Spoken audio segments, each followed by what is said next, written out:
Hello friends, आज हम लोग कंसंट्रेशन सेल्स के बारे में बात करते हैं। कंसंट्रेशन सेल्स भी एक प्रकार की गैल्वेनिक सेल होती हैं।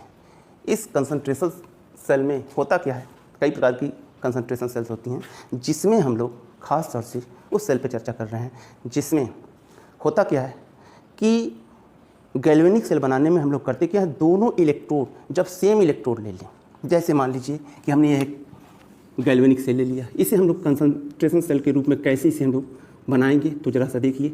ये हमारी गैल्वेनिक सेल है, इसमें एक इलेक्ट्रोड ये, दूसरा इलेक्ट्रोड ये ले लिए, ये इलेक्ट्रोड हो गया, इसे हम साल्ट ब्रिज से दोनों को कनेक्ट कर दिए, ये कनेक्ट कर दिए,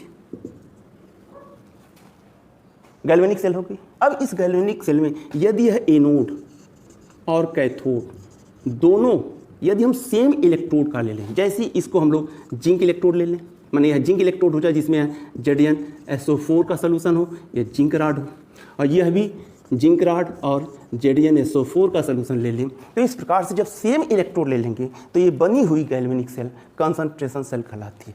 अर्थात कंसंट्रेशन सेल में दोनों इलेक्ट्रोड सेम होते हैं। हाँ, कंडीशन क्या होनी चाहिए कि इन दोनों इलेक्ट्रोडों के जो ये सॉल्यूशंस हैं उनके कंसंट्रेशन डिफरेंट होने चाहिए। यदि इसका कंसंट्रेशन C1 है तो इसका कंसंट्रेशन C2 होना चाहिए, दोनों डिफरेंट होने चाहिए। और इसे यदि हम वर्क में लेंगे, यह तभी वर्किंग पीरियड में होगी जब इस C2 की कंसंट्रेशन, यह C2 is greater than C1 है, तब तो यह वर्किंग पीरियड में होगी, अन्यथा यह वर्किंग पीरियड में नहीं है। चलिए, जब इसको वर्क में लेंगे, एनर्जी से इलेक्ट्रिसिटी प्राप्त करेंगे, तो होगा क्या, होना क्या चाहिए, इसका यह C1 कंसंट्रेशन लो होना चाहिए और C2 कंसंट्रेशन हायर होना चाहिए। क्यों ऐसा? क्योंकि इसका पोटेंशियल ज़्यादा हो, इसका पोटेंशियल कम हो। तो इस एनोड से होगा क्या, एनोड से यह जिंक आयन, एनोड से इस जिंक राड पर से जिंक आयन के रूप में यह जिंक एटम ऑक्सीडाइज होगा, ये ऑक्सीडेशन होगा। और दूसरा यहाँ पे क्या होगा, जिंक आयन इलेक्ट्रॉन गेन करके जिंक के रूप में रिड्यूस होगा, यहाँ ऑक्सीडेशन हुआ, यहाँ ऑक्सीडेशन, और यहाँ रिडक्शन हुआ, रिडक्शन। ये क्या हुआ, एनोड और ये कैथोड। क्यों? क्योंकि हम लोग जानते हैं एनोड पर सदैव ऑक्सीडेशन होता है और कैथोड पर रिडक्शन होता है। तो इस प्रकार से इस कंसंट्रेशन सेल में दोनों इलेक्ट्रोड सेम होते हैं, लेकिन इनके कंसंट्रेशन डिफरेंट होने चाहिए। क्यों? कारण क्या है, तो जरा से यहाँ पे देखिए। यहाँ क्या है कि अब जैसे जैसे इस सोल्यूशन में जिंक एटम ऑक्सीडाइज होगा जिंक आयन के रूप में, तो इसका कंसंट्रेशन इंक्रीज करेगा। इसका पोटेंशियल हम लोग जानते हैं कि जब किसी भी एनोड के एनोड पोटेंशियल की बात करते हैं तो किस पे डिपेंड करता है, तो पहले टेम्परेचर पे डिपेंड करता है, और दूसरा कंसंट्रेशन पे, इस आयनिक सोल्यूशन के कंसंट्रेशन पे डिपेंड करता है। जैसे जैसे कंसंट्रेशन हम इंक्रीज करेंगे, इसका इलेक्ट्रोड पोटेंशियल भी इंक्रीज करेगा। तो यहाँ पे क्या है कि हमेशा इस जैसे जैसे है जिंक आयन के रूप में ऑक्सीडाइज होकर के इस सोल्यूशन में आएगा, कंसंट्रेशन जिंक आयन का इंक्रीज करेगा।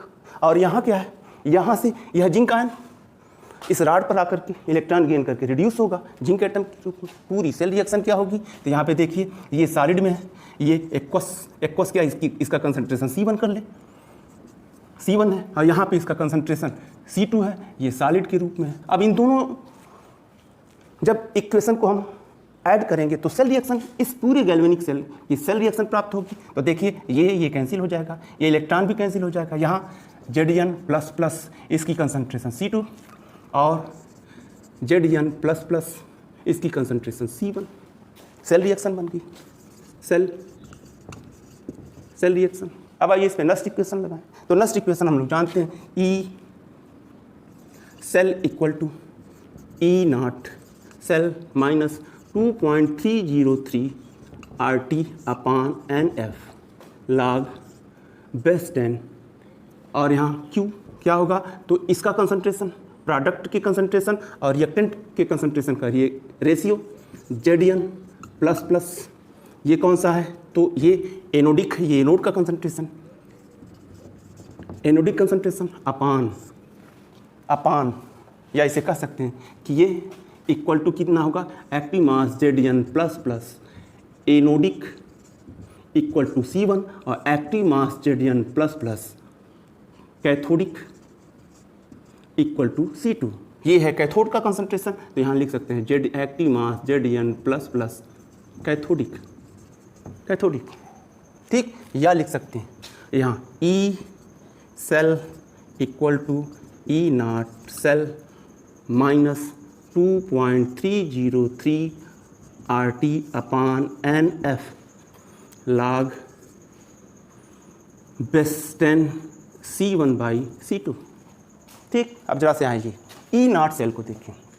ई नॉट सेल हम लोग जानते हैं, यह E not cell, since E not cell equal to E naught cathode minus E naught anode, anode होता है, ठीक। अब यहाँ जरा सा देखिएगा, हम लोग जानते हैं किसी भी इलेक्ट्रोड का स्टैंडर्ड इलेक्ट्रोड, इसकी वैल्यू हमेशा फिक्स होती है और प्रत्येक इलेक्ट्रोड के लिए ये कैरेक्टरिस्टिक है। ऐसी स्थिति में जब दोनों सेम इलेक्ट्रोड हैं तो दोनों के स्टैंडर्ड इलेक्ट्रोड पोटेंशियल सेम होंगे, तो जब सेम होंगे तो ऐसी स्थिति में ये वैल्यू दोनों सेम होने पर निश्चित है ये एक दूसरे को क्या कर देगी, कैंसिल कर देगी। तो यहाँ पर किसके लिए, for concentration cell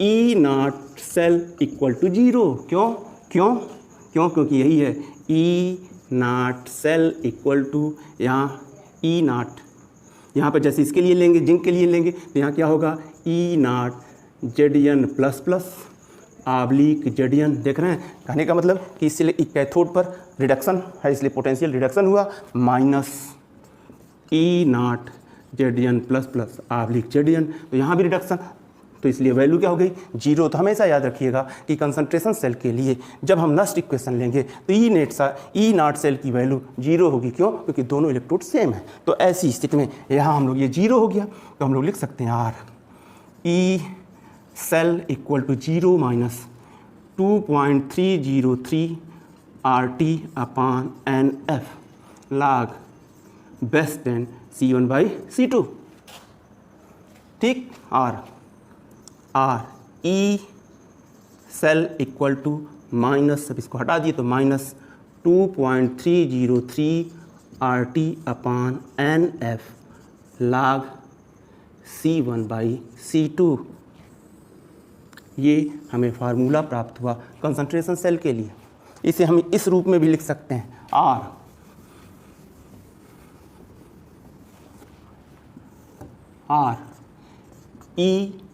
E cell equal to, minus को हटा दें तो ये वैल्यू चेंज हो जाएंगी, तो यहाँ क्या हो जाएगा 2.303 अपान NF RT log, यहाँ पे बेस्टन लिखे या ना लिखे, यहाँ हो जाएगा C2 बाई C1। ये हमें फार्मूला मिला। निश्चित है किसी भी सेल के लिए वर्किंग वर्किंग पीरियड में तभी होगा जब ई सेल की वैल्यू पॉजिटिव हो। ई सेल की वैल्यू पॉजिटिव तभी होगी जब C2 ग्रेटर होगा और C1 लेस होगा। जब यह इसका कंसंट्रेशन हाई और इसका कंसंट्रेशन लो है तो इस सेल के लिए सेल पोटेंशियल की वैल्यू पॉजिटिव होगी, अर्थात ये वर्क में होगी। ठीक इस प्रकार से। और यदि रूम टेम्परेचर है एट 25 डिग्री सेल्सियस, आर कह सकते हैं 298 केल्विन पे, तो ये हो जाएगा ई सेल इक्वल टू, पूरा वैल्यू यदि रखेंगे तो यहाँ का 0.0591 अपान n log C2 by C1। ये हमारा फार्मूला रहा जो किसी भी कंसंट्रेशन सेल के सेल पोटेंशियल को ज्ञात करने के लिए है। तो इस प्रकार से किसी भी कंसंट्रेशन सेल के लिए हम लोग सेल पोटेंशियल हो या इन दोनों इलेक्ट्रोडों में से किसी भी इलेक्ट्रोड के आयनिक कंसंट्रेशन को यदि पता करना है तो इस फार्मूले की सहायता से हम उसे कैलकुलेट कर सकते हैं। तो ये रहा हमारा कंसंट्रेशन सेल। जैसे आइए हम दूसरे प्रकार की कंसंट्रेशन सेल को ले लें, हाइड्रोजन कंसंट्रेशन सेल है जिसको केवल हम लोग फार्मूले के द्वारा डिनोट करते हैं। ये रही एक हाइड्रोजन कंसंट्रेशन सेल जी, ये हाइड्रोजन कंसंट्रेशन सेल है। मान लो इसका कंसंट्रेशन C1 है, इसका कंसंट्रेशन C2 है, H2। ये हाइड्रोजन कंसंट्रेशन सेल में हम जानते हैं ये क्या रहेगा, एनोड, और ये क्या होगा, कैथोड होगा। कैथोड हो गया। अगर इनमें से हमें किसी एक के कंसंट्रेशन के बारे में पता हो, मान लो एक हाइड्रोजन कंसंट्रेशन सेल है जिसका cell potential E cell equal to 0.118 volt है, ठीक। और आइए इसमें और मान लीजिए कैथोडिक यहाँ पे इसके कैथोडिक यहाँ C1 की वैल्यू है, C1 इजकल टू 10⁻⁻⁶ m, ये इस C1 की वैल्यू। और यदि हमें C2 की वैल्यू कैलकुलेट करना है तो हम लोग कैसे कैलकुलेट करेंगे, इसे जरा से देखिए, ठीक है। फिर से सुन लीजिए, मान लीजिए एक हाइड्रोजन कंसंट्रेशन सेल है, ठीक। अब इस हाइड्रोजन कंसंट्रेशन सेल की वर्किंग पीरियड में सेल पोटेंशियल की वैल्यू 0.118 वोल्ट है, और यहाँ एनोडिक हाइड्रोजन आयन का कंसंट्रेशन 10⁻⁻⁶ मोल पर लीटर है। यदि हमें C2 कैथोडिक हाइड्रोजन आयन के कंसंट्रेशन को यदि कैलकुलेट करना है, अर्थात C2 की वैल्यू कैलकुलेट करना है, तो हम लोग कैसे कैलकुलेट करेंगे, इसके लिए हम लोग यही फार्मूला लेंगे, कौन, E सेल इक्वल टू 0.05। मान लीजिए रूम टेम्परेचर पे है, 25 डिग्री सेल्सियस पे यह सेल वर्क में हो, तो क्या होगा 0.059/n log H प्लस, कौन सा होगा यह H plus, cathodic upon active mass H plus anodic, यही ना होगा। चलिए आइए यहाँ पे जरा सा देखें, तो निश्चित यहाँ पे कौन सी रिएक्शन होगी, ऑक्सीडेशन होगी एनोड में। तो एनोड पर क्या होगा, एनोड पर हाइड्रोजन मॉलिक्यूल यह ऑक्सीडाइज होगा, किसमें, H प्लस में, और प्लस 1 इलेक्ट्रॉन फर्निश करेगा, ऑक्सीडेशन हो गया। कैथोड पे क्या होगा, कैथोड पर जस्ट इसका रिवर्स क्या होगा, हाइड्रोजन आयन यहाँ से जाके इलेक्ट्रोड पर करे क्या, हाइड्रोजन आयन एक इलेक्ट्रॉन को गेन करेगा, हाइड्रोजन मॉलिक्यूल के रूप में रिड्यूस होगा, रिडक्शन हो गया। पूरी सेल रिएक्शन इसकी क्या होगी, पूरी सेल रिएक्शन यहाँ क्या होगा, इससे ये कैंसिल हो गया, ये इलेक्ट्रॉन कैंसिल हो गए, क्या मिला, H प्लस, ये कौन सा है, कैथोडिक है, कैथोडिक इक्वल टू ये बचा H प्लस एनोडिक, ये हुआ। तो ऐसी स्थिति में इस फार्मूले को जरा सा हम लोग देखें, हाइड्रोजन आयन की कंसंट्रेशन को हम लोग कैलकुलेट कर लेंगे। तो यहाँ क्या है, तो हम लोग देख रहे हैं active mass H plus anodic equal to 10⁻⁻⁶ m, ये है। हमें क्या निकालना है, ये निकालना है active mass H plus cathodic, इसकी वैल्यू हमें कैलकुलेट करना है, फार्मूले में रख लें। यहाँ पे देखिए कितना इलेक्ट्रॉन इन्वॉल्व हो रहा है, 1, इसलिए कह सकते हैं n इक्वल टू 1, रखें वैल्यू। तो क्या होगा, ई सेल की वैल्यू हमें पता है 0.118, तो रखें, तो 0.118 इक्वल टू 0.059/1 log, ठीक। अब यहाँ क्या है, कैथोडिक, ये हमें निकालना है, अर्थात C2 की कंसंट्रेशन हमें मेजर करना है। तो यहाँ हम लोग लिख सकते हैं C2 अपान C1 की कंसंट्रेशन हमें पता है, C1 की वैल्यू इतना है 10⁻⁻⁶ R log C2/10⁻⁻⁶ equal to, ये देखिए यहाँ आ जाएगा। जब इसको कैलकुलेट करेंगे तो क्या होगा, 0.118/059, ठीक। इसको काट दें, तो जब हम काटेंगे तो इक्वल टू जस्ट डबल 2। तो इस प्रकार से सो दैट log, इधर लिखिए, तो इस प्रकार से हमें क्या मिला, log C2/10⁻⁻⁶ equal to 2 R, अब इसका एंटी लॉग ले लें, R C2/10⁻⁻⁶ equal to anti log 2।